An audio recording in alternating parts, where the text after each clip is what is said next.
Good afternoon, or good morning, depending on where you're joining us from. My name is Daniel Seberg. I work on the Google News Lab. We're a team that cares a lot about the future of media and news, fostering innovation within newsrooms around the world. We have a site you can check out, g.co/newslab, if you're interested in more of how we work with journalists and collaborate with them on innovative ideas and projects and all kinds of stuff. So we're thrilled today to host a person who probably doesn't need an introduction, but I'm going to do my best to do that. And before I do that, I want to thank the Talks at Google folks for helping put this together, and for all of you for coming to spend some time today and watching on the live stream. Please, start thinking of some good questions, and I warn you, they better be good questions, because this is a man who knows what a good question is. But I'm not worried, because I know that in past experience, Googlers have some fantastic questions, so I encourage you to start thinking about that. Maybe you've already got one, and we'll have folks come up to the microphones here and ask those as we go on. So I'm going to try to get this right in terms of your early days in broadcast. And as I understand historic. Historic. Okay, days, sure. Yes. As I understand it, you started in radio with WABC. No, it was ABC. ABC, okay. You spent time in Vietnam as a radio correspondent? No, I spent time in Vietnam as a TV correspondent. TV correspondent, okay. I spent 3 years. Already getting it wrong, so we'll try to get that back on track. You did travel with Richard Nixon. I did. Correct? Yeah. In 72, I want to say. To China. To China? Yep. Actually covered his campaign for president in '68. Okay. Yeah. So, I mean, and then Nightline was born in 1980, ran for 25 years. Still running. Still running. It was you at the helm for 25 years, out of Washington, D.C. You had a chance to interview, I don't know how many thousands of guests. And in the reading that I was doing, you wanted to create, it grew out of the Iran hostage crisis, the show did. So talk to me about the sort of early stages of what the premise of the show was. I think I wrote down when you created the show, it was all about bringing people together who were worlds apart. And that was actually a promotional line that someone at ABC Advertising came up with. And every once in a while, someone in promotion comes up with a line that is just perfect. And the idea, this is back in the very early days of satellite technology. We're talking about 1979. Satellites back then were terribly expensive. If you wanted to buy 10 minutes worth of satellite time, it cost $10,000. So the idea of bringing people together who were worlds apart is something that Nightline specialized in, because during the hostage crisis, we would have guests from Tehran, Moscow, Washington, talking to one another on live television. That is so customary and mundane today that you all take it for granted. We did not. When I was in Vietnam, just to give you a sense of how far we had come along, when I was in Vietnam, we still used film cameras, which meant that when we shot a story in the field, I would write the script for the piece out in the field. Then we would have to send the unprocessed film together with my script from wherever we were out in the field back to Saigon.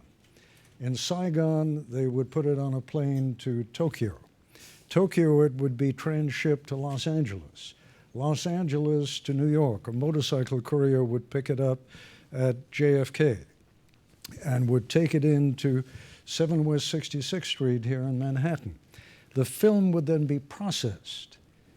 The processed film would then be edited, married with the narration that I had done in the field, and the piece would get on the air 2.5 to 3 days after I had done it. Thanks to steam power as Thanks well. to It was just part about, of the generator. yes. Yes. So, in my professional lifetime alone, we have come from being out in the field with a cameraman, a sound man, film, shipping it back to the United States, having to wait 2 to 3 days before you could get it on the air, to where we are today, where everything is essentially instantaneous.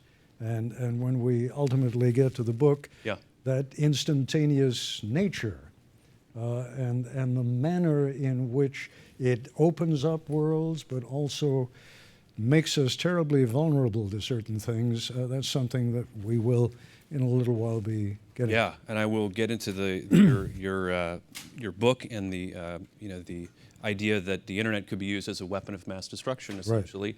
Right. The book does come out today. It's out today. It is out. So available on Amazon or any other book retailer. And I would love to know what got you thinking about it that much, because it's a topic that has been sort of talked about quite a bit. I would say that obviously federal and state authorities are aware of something happening, sure, but this really feels like the first time it's been dug into this deeply and perhaps scared people as much as it does. So. Well, we are treated almost every day to one account or another of a successful hacking attack. Whether that's a hack into a bank or into a chain of stores like Target, or whether it's hacking into the personal email account of the director of the Central Intelligence Agency, as happened just a short time ago. All of these things are either grand larceny, or in the case of the hacking of the records of 21.5 or 22.1 million members of the federal workforce going back any number of years, a huge vacuuming of intelligence.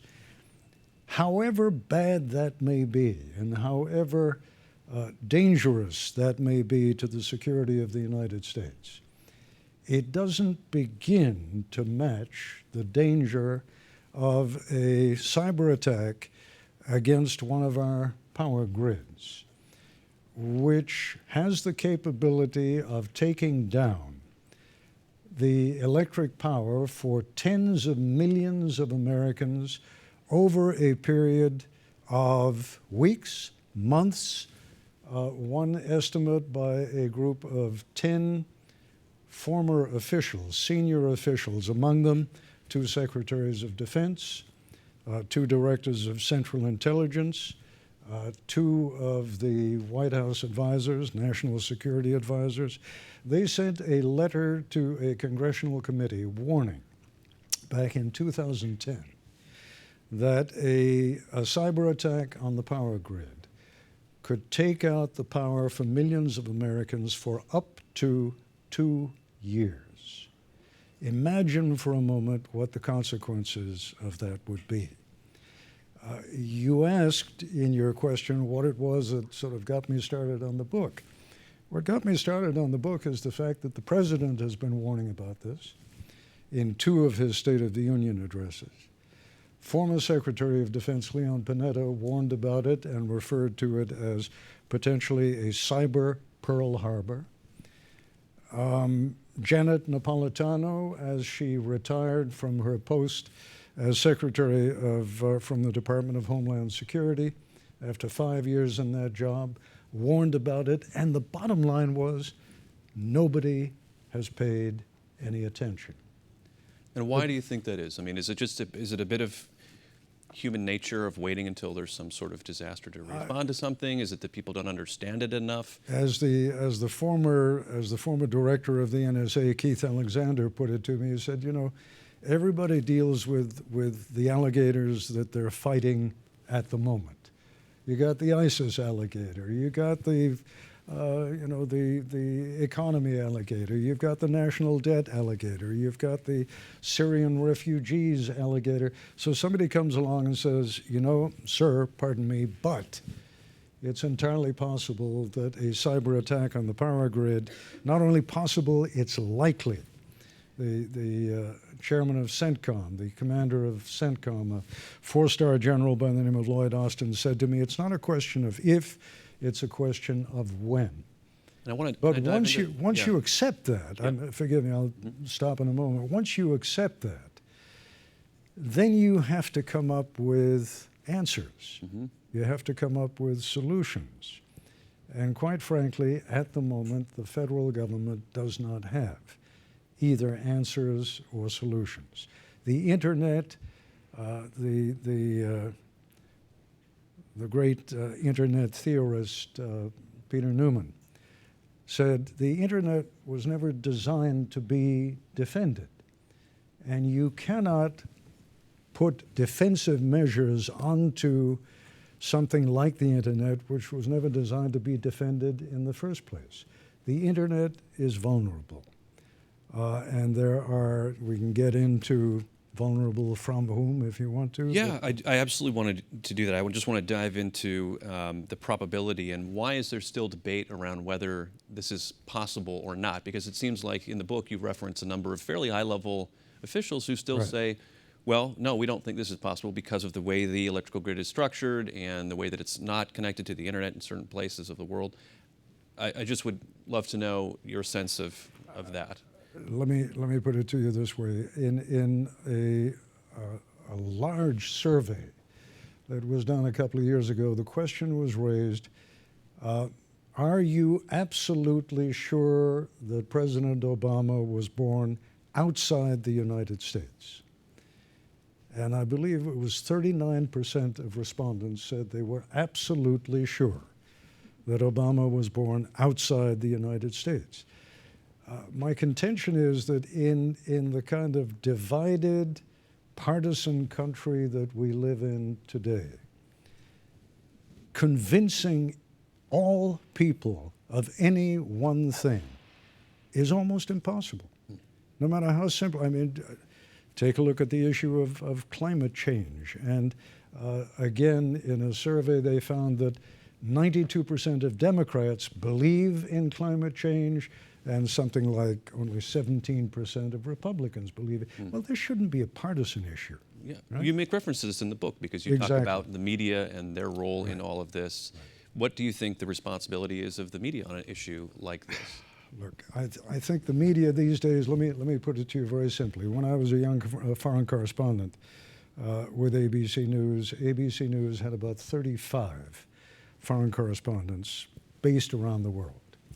And when I say based, I mean living in countries that we covered. Many of us were required to learn the languages of the countries that we covered. Over the course of the past 20 years, almost all of those bureaus have been shut down for reasons of economy. Maintaining a foreign bureau costs a great deal of money.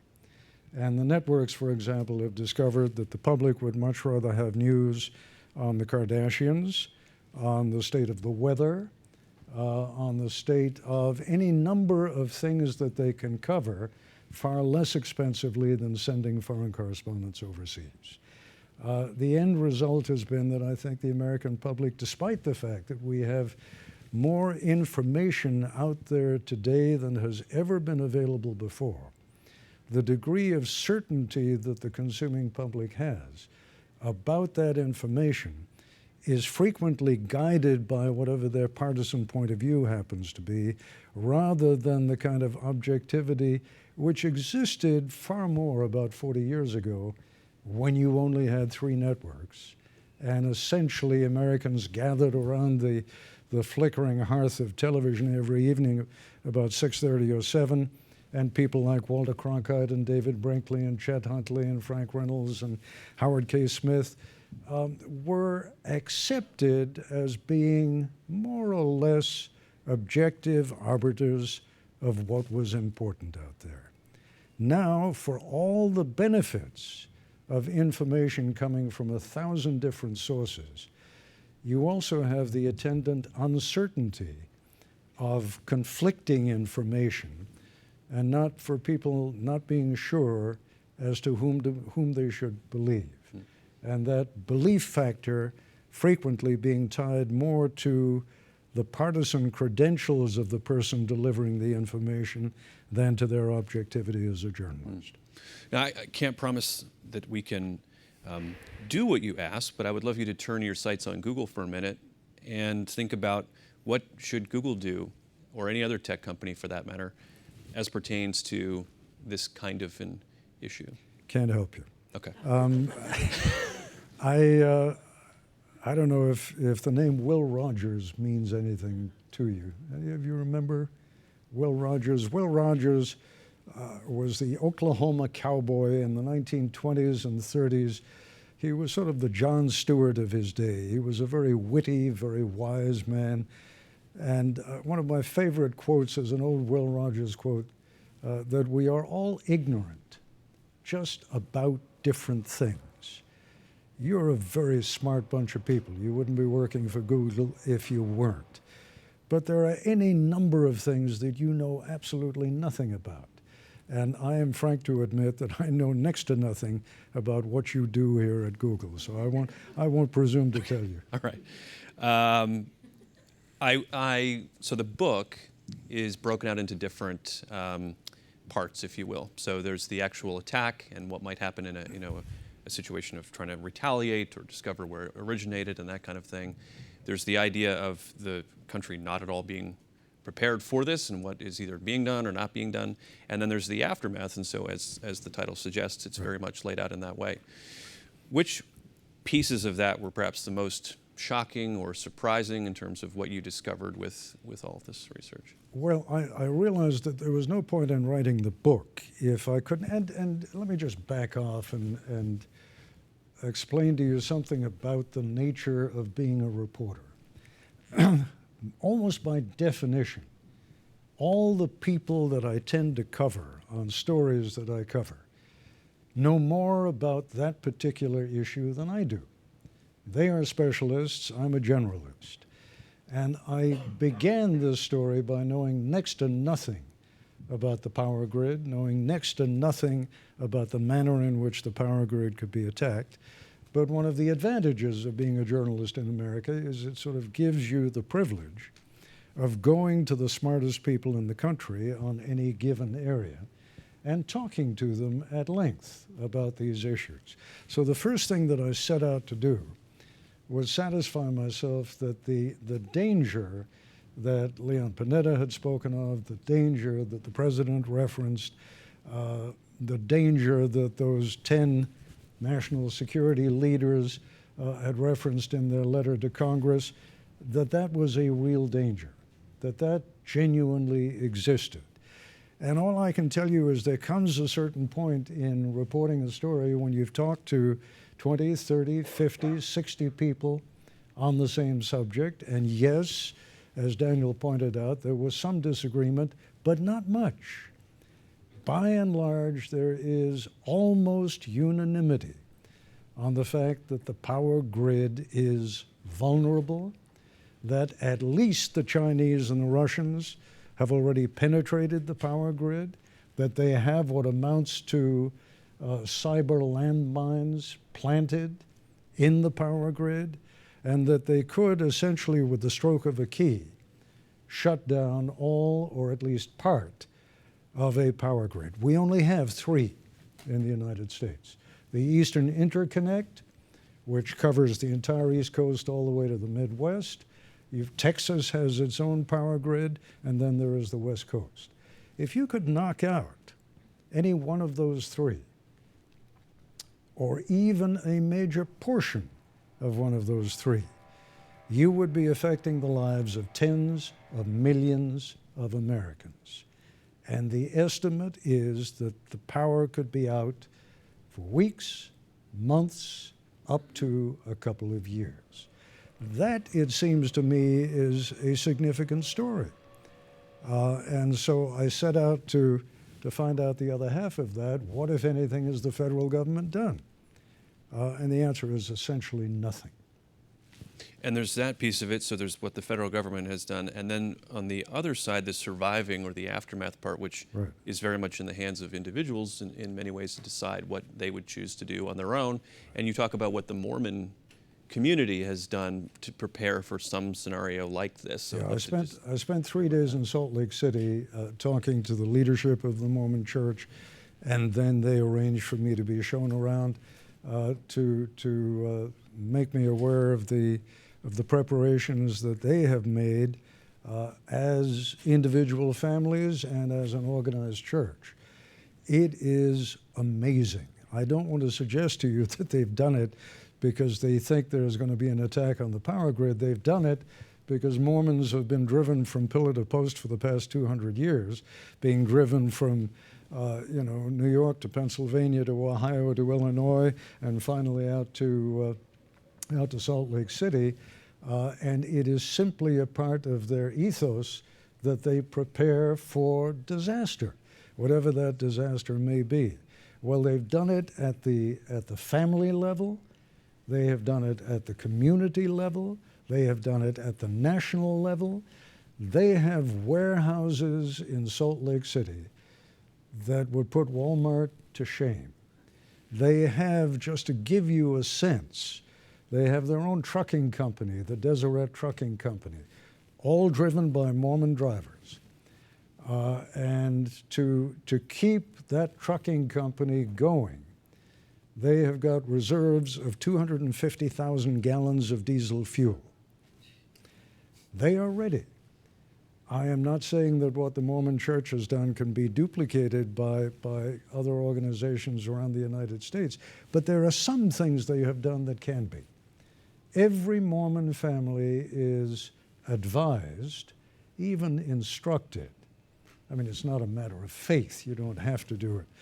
But most Mormon families keep a supply of 3 months' worth of food and water in the house.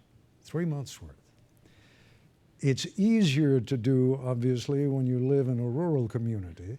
That kind of thing is very difficult to do if you live, for example, here in New York. Well, I think that was exposed most recently with Superstorm Sandy, which Right. came ashore. The power went out, especially here in this neighborhood and south.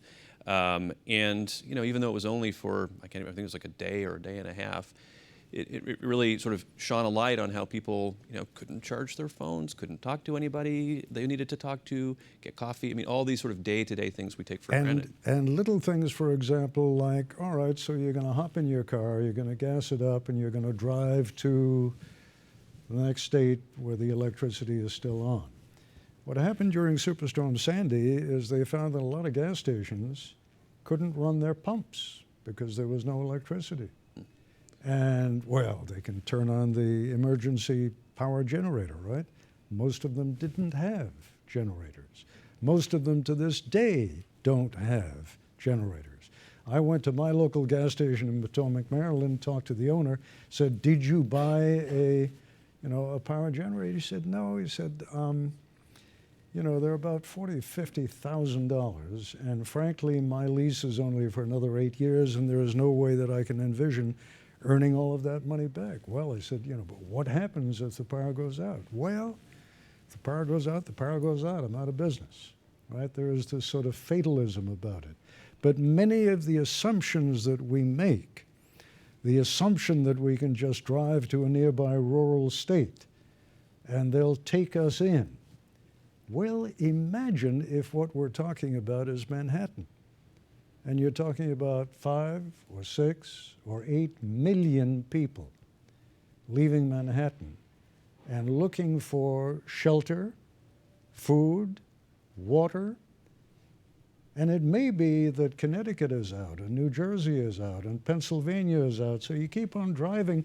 But when a community is suddenly inundated by tens of thousands, hundreds of thousands of domestic refugees, if you are just assuming that they're going to be taken in, I can't tell you the name of the state because the person who told me is terrified that the governor is going to find out, but a rural state I know of, not too far from Washington, D.C., the governor called in the police, the state police, the National Guard, and they set up a plan. And the plan is when those refugees from Washington come streaming in our direction, we hand them a sandwich, bottle of water, and a map to the nearest gas station. But keep them going. Tell them they can't stay here. This is analogous to what's happening in Syria, I feel like, with refugees. It's not quite the same way, you hate to think that we would have these- scenes like that, Yeah. but if you're dealing with 5, 10, 15 million people who need food, if your assumption is that the state of New York, for example, the state of New York does have meals ready to eat by the million. I don't know how many million they have, but I talked to the head of the Department of Homeland Security for the state of New York. I think he told me it was something like 18 or 20 million. So let's assume you're just taking care of the residents of New York City, Manhattan. 8 million people, 18 million MREs. Okay, you're good for the first 3 days. Then what are you going to do?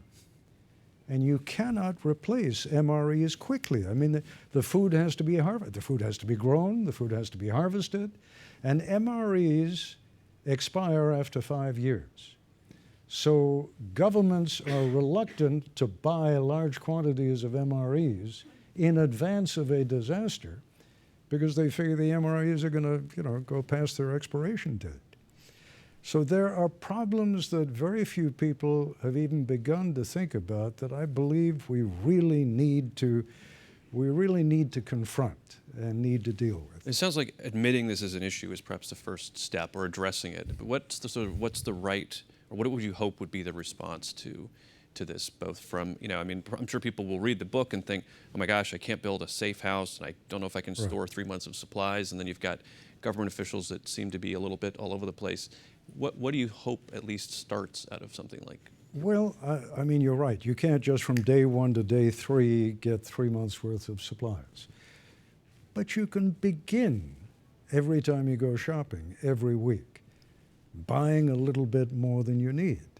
You can begin to put enough water into the house that at least you've got something that'll take you through the first couple of weeks. You can begin by looking at, we have wonderful portable filtration systems right now that would quite literally allow you to take water out of the East River or the Hudson River and process it and drink it. If you don't have water, if the power goes out in a place like Manhattan, it's not just that the lights go out. It's not just that the heating or cooling goes out. It's not just that you have no refrigeration or heating in the winter. It's also that you can't flush the toilets because the water is being pumped and the pumps are being run by electricity. When the water goes out, all of a sudden you've got a community of 6, 7, 8 million people and there's no waste disposal. That is a huge health crisis. These are all issues that need to be confronted. And I'm simply saying until we acknowledge the likelihood of something like this happening, we're not going to begin coming up with solutions. And that, if I understand correctly what people at Google do, coming up with solutions for problems is one of the things you specialize in. So I would be thrilled if even a few of you took the danger seriously and began to approach it and come up with solutions. We have, as a society, we've gotten very comfortable in the 21st century. We Sure don't we really are. think about all of those conveniences. We can come back to the book at any point if you'd like. I would love to just steer you in a slightly different direction. Any direction. This is a very open-ended question, and I apologize, but I would just love to get your sense of well, the challenges and opportunities for the future of news. I mean, how you see it, both from a production standpoint, but from a consumer standpoint. Are we better informed? Do we have more opportunities? Is it more confusing? Where do you see the future of news going? I think it is more confusing. I mean, it's almost quaint today to look back 20 years and say there was a time when Walter Cronkite, the anchor of the CBS Evening News, was considered to be the most trusted man in America. If I were to say to you today, just yell out the name of a trusted news figure, you'd probably come up with Jon Stewart before you'd come up with anybody who was doing the network news. And the problem when you have quite literally thousands of sources of news is being able to establish the veracity of what any one of these sources is putting out.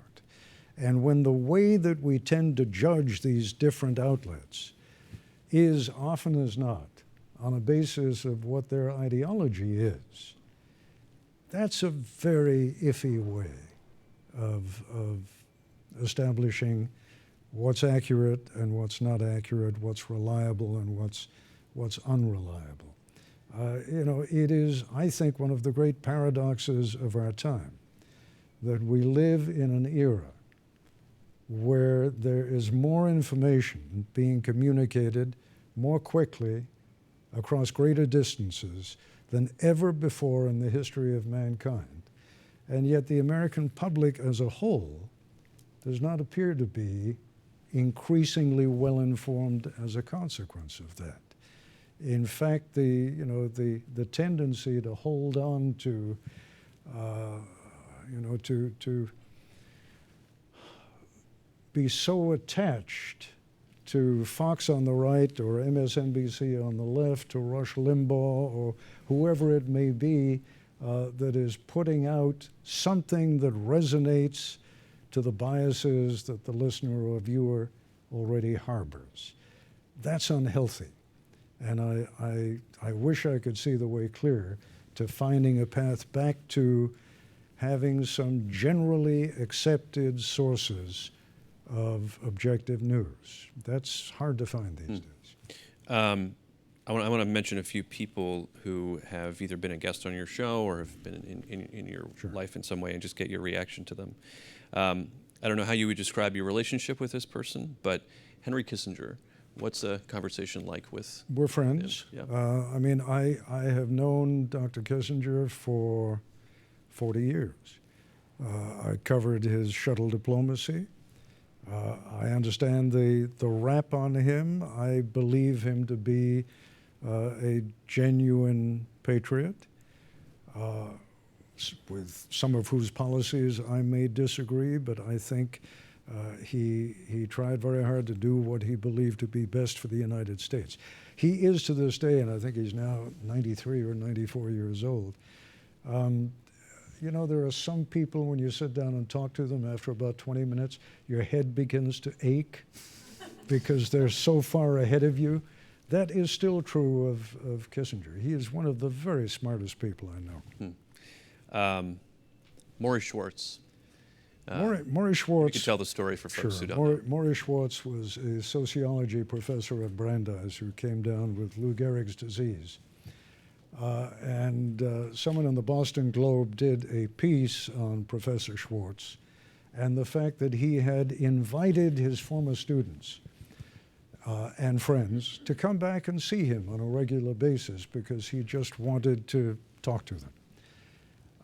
And I did a Nightline program on Maury Schwartz, which was seen by a sports columnist for I think it's the Detroit Free Press. And he suddenly realized that I was talking about his old sociology professor at Brandeis. And he proceeded to contact Maury and went back to see him, and then proceeded for the rest of Maury's life to go to see him every Tuesday. And that book by Mitch Albom was known as Tuesdays with Maury. I loved Maury Schwartz. I mean, he was just an extraordinary man. I'll give you one insight to Maury Schwartz. He was dying of this terrible, terrible disease where all the muscles atrophy so that first you can't move your legs, then you can't move your hands, and then you can't swallow, and ultimately you die. And Maury said, look, I know you're going to have a memorial service for me after I die. And he said, I won't be here to see it. So what I want to do is I want to have a memorial service for me while I'm still alive. And all of my friends and relatives can come. And he did. He had himself laid out on the kitchen table with a bunch of lilies on his chest. And his friends just got up and started saying wonderful things about him. And when you think about it, it's actually a hell of a lot nicer. I mean, one of the terrible things about your funeral is you're not going to be able to enjoy it, right? And Maury actually enjoyed his own funeral. But that book has now been translated into dozens of languages. It's been turned into a theater production. It's been turned into a movie, and I'm privileged to have known him. He was a remarkable man. Nelson Mandela. There's a particular interview you did with him after he was released from prison. It is a matter of some dispute between Dan Rather and me as to which of us got the first interview with Maury, but let's say Dan got it and I got the second interview. Nelson Mandela is, in some respects, when you think about it, a perfect example of why it is so hard. Let me back let's set off. the stage of what that interview was like, too. I mean, it was... Well, I will. Yeah. I'll tell you in just a moment. If I were to say to you, let's go back to the 1930s and 40s and shout out the names of some great men and women, without regard to whether it was great good or great evil. You could come up with Churchill and Roosevelt and Stalin and Mao and Gandhi, and I mean, you can just keep going. If I were to say to you today, shout out the name of 2 or 3 great people, one of the only names a few years ago that you might have come up with, and I'm ready to be astonished if you start yelling out some names right now. Please feel free to do so. One of the few people who sort of met that definition was Nelson Mandela. And I have a theory about that. Part one of the theory is, yes, he was a genuinely great man. Anyone who can survive 26 years in a South African prison under the worst days of apartheid and to come out with such generosity of spirit is a truly great man. But there is another aspect to that, and that is for 26 years, you did not see Nelson Mandela, you did not hear Nelson Mandela, you did not know what Nelson Mandela was thinking. Nelson Mandela was removed from public view. And I'm convinced that one of the reasons that we have such a hard time these days coming up with the name of anybody great is that as soon as someone begins to rise to the level of greatness, somebody out there does a blog. Somebody out there, reveals some piece of nastiness about that man or woman. And being able to rise to greatness in the current atmosphere of constant 24-hour-a-day surveillance is almost impossible. So I think Nelson Mandela, I believe Nelson Mandela was a great man. Yeah, but I also think that being out of sight in prison actually helped his being perceived as a great man. Sure, and I would love for you to talk about that particular interview too. Just, I mean, I wouldn't say that it was contentious. That's probably not the right word. No. But it was. Oh no, I think you're thinking about another.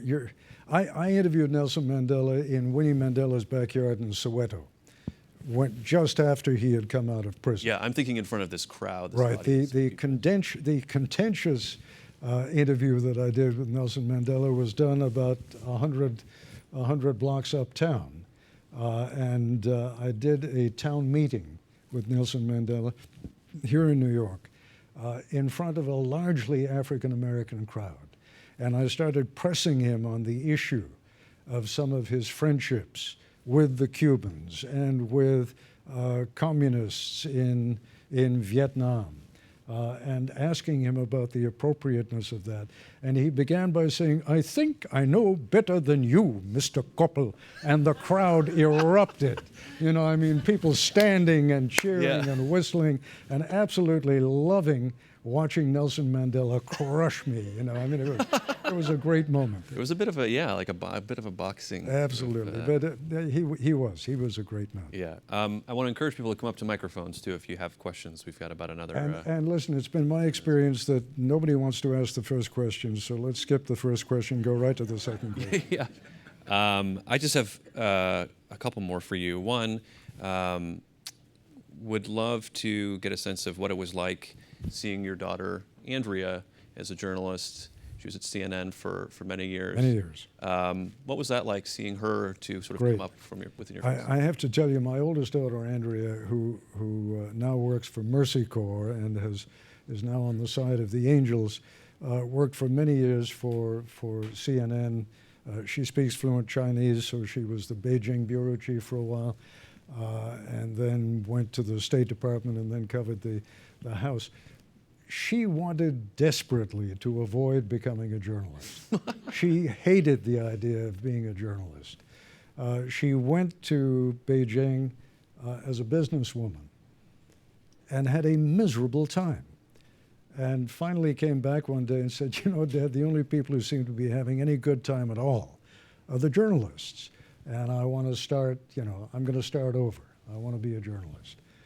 And so I said to her, well, you know, you got to learn the trade. And so she spent a year in South Carolina working for a national public radio station. Then she worked in Baltimore for about a year and a half. Then went down to Miami. And then one day, CNN called and said, you know, our Beijing bureau chief is resigning or moving on, and we need someone who speaks Chinese, and we understand you speak Chinese. And so that was the beginning of that. And to answer your question, enormously proud is how I feel. That's great. Sure. Yes, please. First question is, how do you know that the people you talk to are not exaggerating? Because everybody has an agenda. Yes. And saying the power grid will be down for 2 years assumes that everybody will just start crying instead of trying to solve things. There are many technical ways of solving any technical problem, and this is a technical problem if it will happen. So how do you know that they are not, you wrote a book on an exaggerated disaster? I'm not saying the disaster will not happen, but maybe it's exaggerated by its, let's say, duration. Maybe. And if that turns out to be the case, then mea culpa. But I would rather be in a position of, first of all, I've been a reporter now for well over 50 years. If you'll pardon my crude language, I have an excellent bullshit detector. It is one of the things you learn as a journalist. I can usually tell when I'm being spun. And when the number of people that I talk to, at the level of the people that I spoke to, I mean, you're going to have to explain to me what possible advantage at the moment Barack Obama can derive from speaking about the danger of a cyber attack against the power grid. What's his motive for doing that? What advantage does he derive from doing that? Yes, and I write about it in the book, it is possible that people bring their expertise from government and then they open up a cyber consulting firm and make a great deal of money. But you cannot deny the fact that every single day, hundreds, if not thousands, of organizations are being hacked. That's a reality. That's not something that's being made up. Why do you think that of all the industries out there, the only one that is immune to hacking is the power industry? Particularly when the power industry has been deregulated so that it is not subject to a great deal of federal regulation. Parts of it are not subject to any federal regulation. There are 3,200 electric power companies in this country today. The biggest and the wealthiest have extraordinary protections against hacking. The smallest and the poorest do not. They are all interconnected. If you hack into one, eventually, if you know what you're doing, you can get into the biggest ones. That's what I spent the better part of a year doing, is trying to answer exactly that question. You may be right, I may be wrong. I don't think so. Thank you. All right, we'll go this side. Well, thanks for being here, Mr. Koppel, by the way. Thank you. This is concerning the landscape of journalism, as you kind of referenced earlier. Do you see any sort of newer outlets that are, you know, a little bit of a light, like, just for example, anything that like the Young Turks organization or Vice News or anything that's relatively new, do you see any of that as positive and maybe going in the right direction as far as integrity goes? Look, I must confess to you, I'm not a bit of an old fogey. I'm an old fogey. You're the man, Mr. Koppel. I still, I still read 3 newspapers a day. I listen to NPR in the morning. I watch BBC and CBS, NBC in the evening. I do not spend a great deal of time, scanning the internet for some of these smaller outfits that you're talking about. So I'm one of the least qualified people around to comment on how viable they are. What is absent in this country today, and you see it reflected in this sort of wild political year that we're going through, is a sense that there are half a dozen people out there, 10 people out there, 20 people out there, in whom we can have a little bit of confidence that they are trying very hard to be objective reporters. I don't doubt for a moment that there are some of these organizations out there. How many people do they reach? Is there anybody left in America today of whom we can say, yes, Americans of all stripes, Republicans, Democrats, liberals, conservatives, all turn to this man or woman and say, we have confidence in that person. I don't see those people out there anymore. Do you? Not really. Okay. Hence the question. Yes, sir. Yeah, please. So I'm curious in knowing what brought this particular interest in the power grids to you, because it's a kind of a, I mean, I've never heard about those power grids, and certainly we'll talk about hacking banks and things like that. But what caused that particular interest in investigating more about a possible attack in the power grids? I'll tell you the whole dirty story. First of all, I had, as I said at the outset, I had read some of these extraordinary statements. I mean, when a sitting Secretary of Defense warns a group of, I think they were defense contractors, in a speech here in New York about a cyber Pearl Harbor, there is no more dramatic image that an American official can call up. So, I heard that. I heard what Janet Napolitano had to say, and I saw nothing happening as a consequence of that. So I was sitting on my porch one afternoon, looking out, saying, what the hell would I do if the power went out and stayed out? We live on a beautiful piece of property. We have deer, we have wild turkey, so I thought, well, I could always shoot a deer. And then I thought, well, I don't have a gun. And then I thought, well, I could get a gun. All right, well, would I get lucky and shoot a deer? Fine. Let's assume I could shoot a deer. Now I have to gut it and skin it and prepare it. And the more I thought about it, the more I realized that I was totally unprepared to deal without the comforts of an electric grid. That's when I got on the phone and started calling Department of Homeland Security, the Red Cross, FEMA, and saying, well, actually, I wasn't able to say anything because I couldn't talk to anyone. Try it one of these days, just for fun. Pick up the phone and call the Red Cross and say, this idiot Koppel has just scared the crap out of me and told me that there's a chance that we will be without power for weeks or even months. What do I do? See if you get an answer. See if you get any kind of an answer. I predict you won't. So that's how it came to be. I'm curious, did you change your behavior as a result of, did you buy a gun, by the way? No, or is this, no, I did not. I mean, my wife, somehow I have a hard time envisioning my wife and me cradling a couple of shotguns, right, waiting for the starving hordes to come up and, But did you yourself find, ways in your own life to sort of yes, I mean, as I say, we live in an area where the power goes out a lot, so we have generators, have a couple of large generators. I did, because of what I told you about meals ready to eat and the fact that they're only good for like 5 years, I have now bought for my wife and me and for our children and grandchildren freeze-dried food, sufficient to last for a couple of months.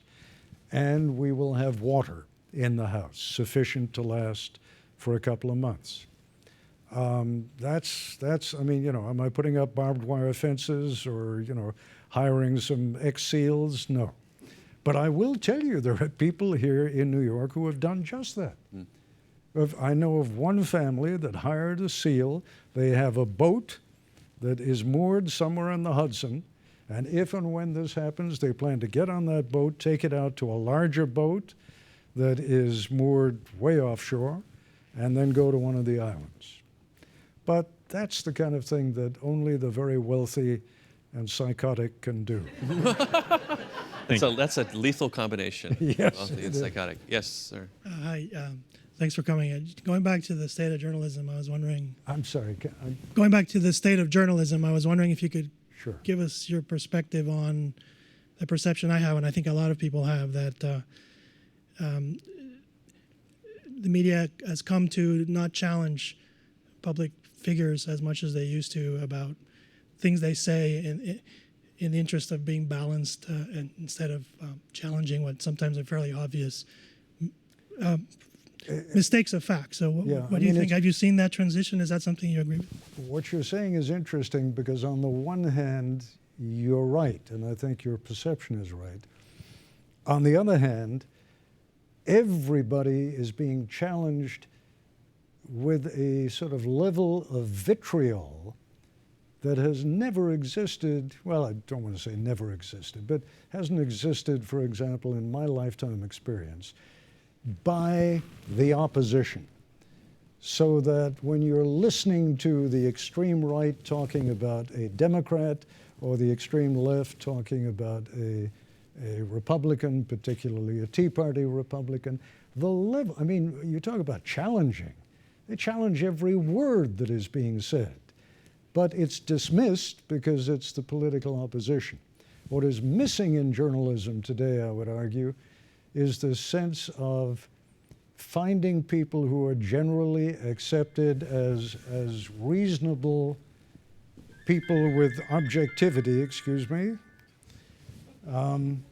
people who are reasonably objective and whose objectivity is widely accepted.